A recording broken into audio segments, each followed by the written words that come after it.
আমাদের সামনে উপস্থিত আছেন আমাদের এই বিশেষ দর্শে মুফতি আনিকরাম আছেন, তারপরে ইঞ্জিনিয়ার সাহেবরা আছেন, আমাদের গবেষণা বিভাগের ছাত্ররা আছেন, ইফতার ছাত্ররা আছেন, অনেক ব্যবসায়ীরা বড়রা আছেন। তো আজকে একটি বিশেষ বিষয়ে আলোচনা করার জন্য রমজানের ইচ্ছা ছিল, বিশেষ ব্যস্ততার কারণে এটা করা হয়নি। তো আজকে যে বিষয় নিয়ে তোমাদের সাথে আলোচনা করা হবে, একটা হলো যে নারী প্রাপ্ত সম্মান ও মৌলিক অধিকারের শরীরে দিক নির্দেশনা। এটাকে পরিষ্কারভাবে বুঝতে হবে যে নারীদেরকে আল্লাহ তাআলা কি সম্মান দিয়েছেন, কারণ বানাইছে কে? আল্লাহ তাআলা। তো নারীদেরকে আল্লাহ তাআলা কি সম্মান দিয়েছেন এবং তাদের প্রাপ্ত অধিকার কি, তাদের জীবন ব্যবস্থা কেমন হবে, শরীয়ত তাদেরকে কতটুকু সম্মান দিয়েছেন এবং তাদের জীবন ব্যবস্থাপনাকে কীভাবে করেছেন, এটা একটা শরীরের দিক নির্দেশনা আছে। এবং যেটা পৃথিবীর সব থেকে সমস্ত সিস্টেম থেকে সুন্দর। পৃথিবীতে যত নিয়ম, যত দেশের নারীদের ব্যাপারে যত আইন আছে, আমাদের বাংলাদেশ বলো, পুরো ওয়ার্ল্ডে, চাই সেটা মুসলিম আইন বলো, মুসলিম দেশগুলোতে বলো, অথবা যারা বিধর্মী তারা বলো, পুরা দুনিয়াতে প্রত্যেক ধর্মের মধ্যে নারীদের ব্যাপারে যে সমাধান দেওয়া হয়েছে সব থেকে বেশি সুন্দর এবং নারীদের সত্যিকারের মৌলিক অধিকার প্রাপ্তির অধিকার দেওয়া হয়েছে। কিন্তু শয়তান তো ধরো বনি আদমের শত্রু, এর মধ্যে আরো বেশি শত্রু শয়তান। এই পদভ্রষ্ট হয়েছে হলো কি বলে, পদভ্রষ্ট হওয়ার পরে সর্বপ্রথম কাকে অ্যাটাক করছে? নারীকে। কারণ তার সবথেকে প্রধান শত্রুকে নারী, ওকে আগে জাহান্নাম থেকে বার করার ব্যবস্থা করছে। আবার শয়তান জানে যে নারীদের দ্বারাই পুরুষ জাতিকে কি করা যায়, এটাও একটা ইশারা। ঠিক আছে, পৃথিবীতে বহুত ইতিহাস গিয়েছে যে নারীদের কারণে কি হয়েছে, তার স্বামী ধ্বংস হয়েছে। অনেকে বলে না যে প্রত্যেকটা মানুষের কামিয়াবির পিছনে একটা নারীর হাত থাকে। তো বিষয়টা কতটা সত্য আমার জানা নাই, বাকি অবশ্যই শুধু একজনের না, অনেক নারীর হাত থাকে। ছোটবেলায় মায়ের হাত থাকে, মা সন্তান লালন পালন না করলে কিভাবে হবে। একটা সময় যে তার স্ত্রী সঙ্গী হয়, এরপরে বুড়া বয়স পর্যন্ত স্ত্রী তাকে কিভাবে সাপোর্ট করে, এটা অনেক বিষয়। কিন্তু এটাও বিষয় যেটা নবী ইসলাম বলেছেন যে বড় বড় বাহাদুরকে নারীরা ধ্বংস করে। নবী ইসলাম বলছেন যে নারীরা এত পাওয়ারফুল, কারণ আল্লাহ তাআলা ওদেরকে এত মহব্বত দিয়ে বানাইছে যে ওদের মহব্বতকে যদি পুরুষরা কন্ট্রোল না করতে পারে, তো বীর থেকে বীর পুরুষটা পর্যন্ত ওদের মহব্বতের কারণে অজান্তেই দুজন ক্ষতিগ্রস্ত হবে।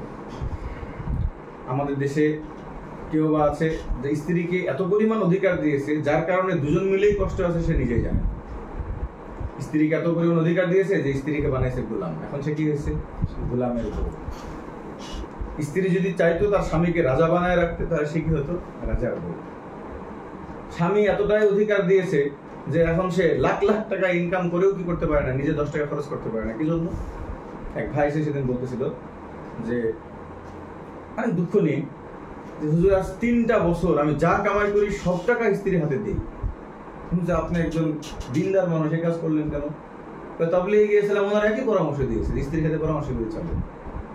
তাই বললাম যে স্ত্রীর কাছে আপনি সব টাকা দিয়ে দিয়েছেন, তখন স্ত্রী ধরে পোল্ট্রি খেয়েছে, আর এক জায়গায় পরকিয়া করে চলে যাচ্ছে। এখন তারা 23 লাখ টাকা জমা করেছে, কিন্তু কিছুই নিজের কাছে নেই। বললাম যে আপনাকে স্ত্রীকে ভালোবাসতে বলা হয়েছে, কিন্তু স্ত্রীর কাছে এরকম করতে বলা হয়নি যে একদিন আপনাকে ফুকি বানিয়ে চলে যাবে। আপনি অধিকার চর্চা করেছেন। এটা বলছে সমাজের 70% লোক এরকম করে, কারণ আমরা জানি এরকম করে, সব না জানার কারণে। এই জন্যই তো আমাদের আইন বিল পুরা পুরুষ এবং নারীদেরকে তার আসল অবস্থান বুঝাই দেবে। এর মধ্যে কি আছে? সম্মান আছে। আচ্ছা তুমি বলো, যদি কোনো সিংহকে মনে করা হয় যে ওর ঘাড়ে কি আছে, সব জঙ্গল বেঁধে আছে, তুমি যদি ওই সিংহকে জঙ্গল পরিষ্কার করার জন্য যদি কি করে ফেলো, ওরা চেষে ফেলো, ওরে কি সিংহ থাকবে? সিংহের কেশ ছাড়া কি সিংহের কোনো পরিচয় আছে?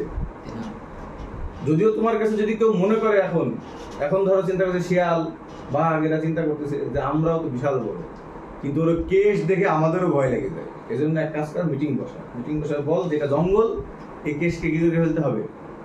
কেটে ফেলতে হবে। এখন সবাই মিলে আন্দোলন করে সিংহের কেশ কি করে ফেলছে?